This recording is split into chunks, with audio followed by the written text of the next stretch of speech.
Hello friends, इस video में हम क्लास 8 ज्योग्राफी का 6th चैप्टर देखने वाले हैं जिसका टॉपिक है ह्यूमन रिसोर्सेज। तो friends, as we know, people are a nation's great resource. ठीक है, क्योंकि it is people with their skills and abilities that turn them into resources, hence human resource is an ultimate resource. मतलब एक इंसानी ऐसा resource है जो दूसरे रिसोर्सेज को अपनी स्किल्स और एबिलिटीज़ का यूज़ करके, अपनी नॉलेज का यूज़ करके उन्हें यूजेबल फॉर्म में कन्वर्ट करता है। इसलिए अपन इंसान को एक अल्टीमेट रिसोर्स मानते हैं जो कभी ख़त्म नहीं होता। ठीक है। और दूसरी बात करें, healthy educated and motivated people develop resources as per their requirements. तो जो ह्यूमन रिसोर्स होते हैं, जो healthy educated and motivated person होते हैं, वो रिसोर्सेज को अपनी नीड्स के अकॉर्डिंग, अपनी रिक्वायरमेंट्स के अकॉर्डिंग डेवलप करते हैं। ठीक है। जैसे अगर किसी को कोई किसान है और उसे अच्छी खासी नॉलेज है कि कौन सी क्रॉप्स कौन से सीज़न में ग्रो होती हैं, तो वो जिस क्रॉप की उसे रिक्वायरमेंट होगी वो उसी को ग्रो कर लेंगे। ठीक है। Like other resources, human resources are not equally distributed over the world. जैसा कि अपन ने देखा था कि बाकी के रिसोर्सेज भी मतलब इवनली डिस्ट्रीब्यूटेड नहीं है, कहीं पे कोई सा रिसोर्स ज़्यादा है और कहीं पे कोई सा रिसोर्स कम है।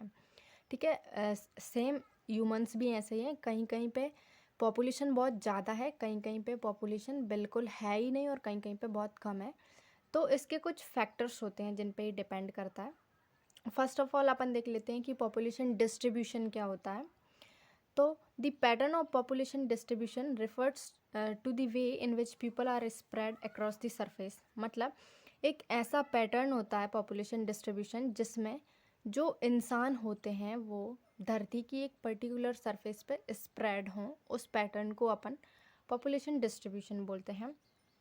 The distribution of population in the world is extremely uneven. तो ये चीज़ अपन देख रहे हैं। ठीक है। Some areas are sparsely populated and some areas are densely populated due to the relief features, climate condition etc। मतलब किसी किसी में ज़्यादा पॉपुलेशन होती है, कहीं कहीं पे बहुत कम पॉपुलेशन होती है।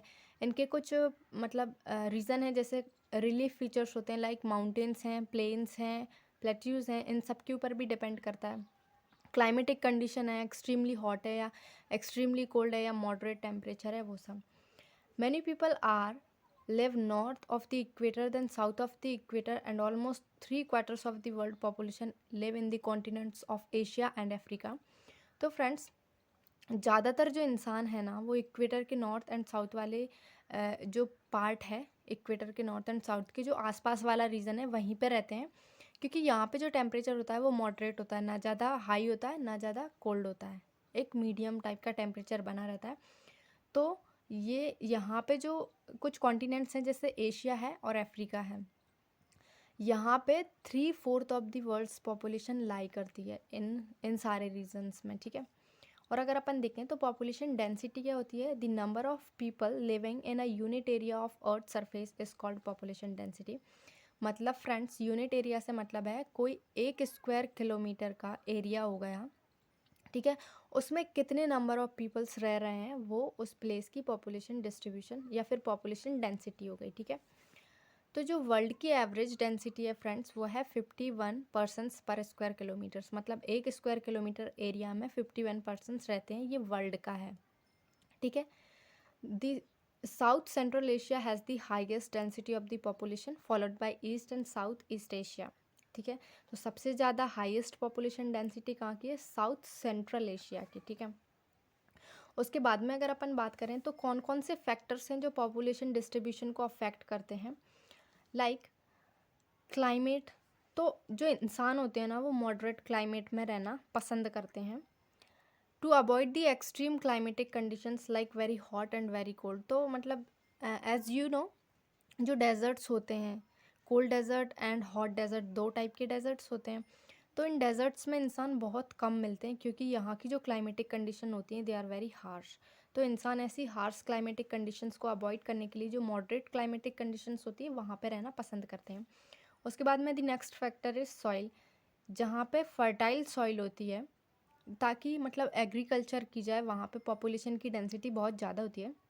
क्योंकि फ्रेंड्स, अगर अपन इंडिया के पर्सपेक्टिव में देखें तो इंडिया की 50% पॉपुलेशन है वो एग्रीकल्चर पे डिपेंडेंट है आज भी। तो वर्ल्ड की भी बहुत सारी पॉपुलेशन है जो एग्रीकल्चर पे डिपेंडेंट है, तो इसलिए लोग सॉइल को ज़्यादा प्रेफरेंस देते हैं। जहाँ पे फर्टाइल सॉइल होती है वहाँ पे बहुत ज़्यादा पॉपुलेशन होती है। Similarly the next factor is water. इंसान वहाँ पे रहना पसंद करता है जहाँ पे उन्हें फ्रेश वाटर की अवेलेबिलिटी हो, क्योंकि एज वी नो कि हमारी जो बॉडी है उसका 70% जो पार्ट है वो वाटर से बना होता है। तो हमें बहुत दिन में मतलब 7 से 8 लीटर पानी पीने के लिए चाहिए होता है। तो हमारी ये रिक्वायरमेंट कब पूरी हो सकती है, जब हम कोई ऐसी प्लेस पर रहें जहाँ पे वाटर बहुत अच्छे से अवेलेबल हो। मिनरल्स, तो ऐसे एरियाज़ फ्रेंड्स जहाँ पे बहुत अच्छे से मिनरल्स हैं वहाँ पे बहुत ज़्यादा पॉपुलेशन अट्रैक्ट होती है, क्योंकि वहाँ पे माइनिंग वाली एक्टिविटीज़ भी होंगी और कुछ मशीनरी एक्टिविटीज़ भी होंगी, तो उन सब में लोगों को एम्प्लॉयमेंट मिलेगा। कुछ social cultural and economic factors होते हैं जो पॉपुलेशन डिस्ट्रीब्यूशन को अफेक्ट करते हैं, जिनमें है better housing, education, health facilities. तो जहाँ पे ये सब होंगे वहाँ पे बहुत ज़्यादा पॉपुलेशन होगी।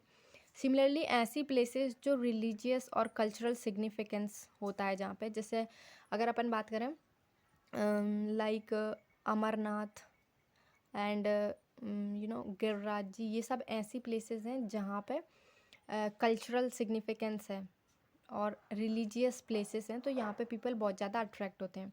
और कोई ऐसे एरिया जहाँ पे इंडस्ट्रीज़ होती हैं तो वहाँ पे भी लोग बहुत ज़्यादा जाते हैं ताकि उन्हें एम्प्लॉयमेंट अपॉर्चुनिटीज़ मिल जाएं, ठीक है।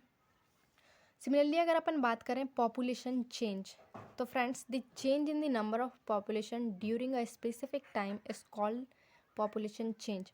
मतलब अपन ने एक स्पेसिफिक टाइम ले लिया, उसमें अपन ने देखा कि पहले कितनी पॉपुलेशन थी और अब कितनी पॉपुलेशन है, तो वो उस टाइम पीरियड का पॉपुलेशन चेंज होगा। जैसे मान लो अपन किसी एक पर्टिकुलर ईयर में ले रहे हैं, तो अपन देखें कि वो ईयर जब स्टार्ट हुआ था, जैसे अगर अपन 2022 की बात करें तो 1 जनवरी 2022 को जितनी पॉपुलेशन थी और 31 दिसंबर 2022 को जितनी पॉपुलेशन है, उसका अगर अपन डिफरेंस निकालेंगे तो जितना चेंज आया उस ईयर में वो पॉपुलेशन चेंज हो जाएगा, ठीक है। I hope you understand. The next is population change is due to change in the number of births, deaths and migration।